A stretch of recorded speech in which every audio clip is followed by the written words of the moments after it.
saya Elizabeth Muet, saya dari kelas 11G.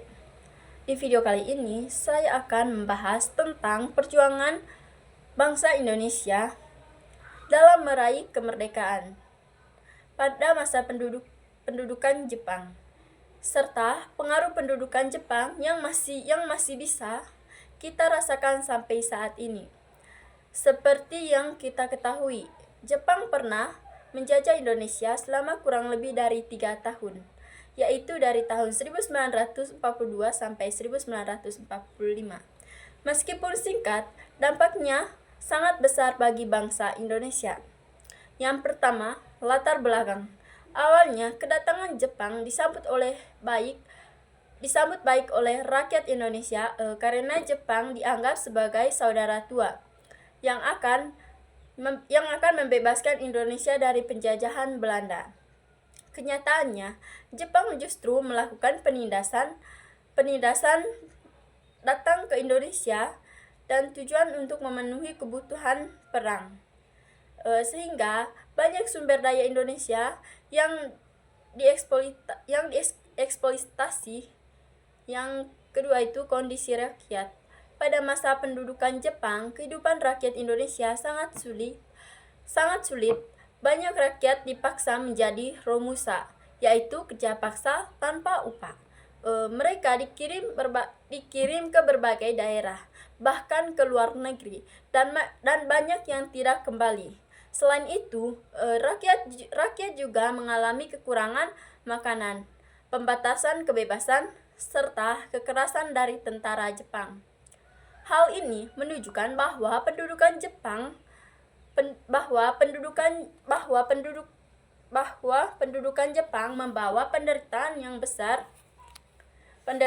besar bagi rakyat Indonesia. Yang ketiga itu perjuangan meraih kemerdekaan. Meskipun dalam kondisi sulit, bangsa Indonesia tidak tinggal diam dan terus berjuang untuk meraih kemerdekaan. Perjuangan dilakukan dengan beberapa cara. Yang pertama, melalui perlawanan fisik seperti pemberontakan peta di Blitar yang menunjukkan bahwa rakyat Indonesia berani melawan penjajahan. Yang kedua itu melalui organisasi bentuk Jepang seperti BPUPKI dan PPKI yang dimanfaatkan untuk mempersiapkan kemerdekaan Indonesia. Tokoh penting seperti Soekarno dan Muhammad Hatta berperan besar dalam memanfaatkan situasi tersebut untuk memperjuangkan kemerdekaan. Hal ini menunjukkan bahwa bangsa Indonesia mampu memanfaatkan kondisi penjajahan untuk mencapai tujuan kemerdekaan. Yang keempat itu proklamasi.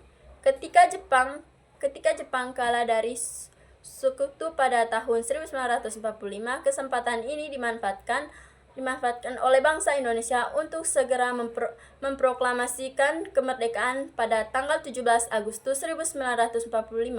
Indonesia resmi merdeka.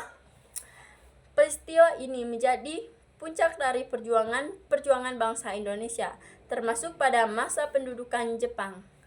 Yang kelima itu pengaruh sampai saat ini. Pendudukan Jepang tidak hanya berdampak pada masa lalu, tetapi juga masih bisa dirasakan hingga sekarang.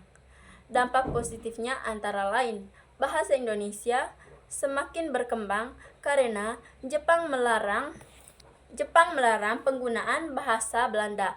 Selain itu, semangat nasionalisme rakyat semakin kuat.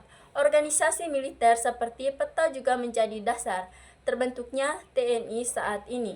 Namun, ada juga dampak negatifnya.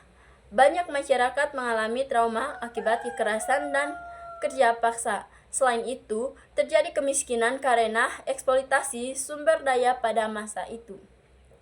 Dari sini dapat disimpulkan bahwa pendudukan Jepang memiliki dua sisi, yaitu membawa penderitaan tetapi juga mempercepat kemerdekaan Indonesia.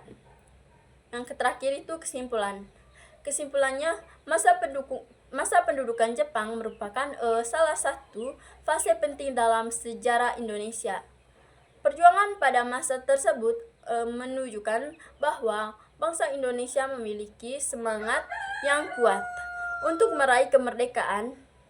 Pengaruhnya masih dapat kita rasakan hingga saat ini, baik dalam bidang bahasa, nasionalisme maupun sistem militer.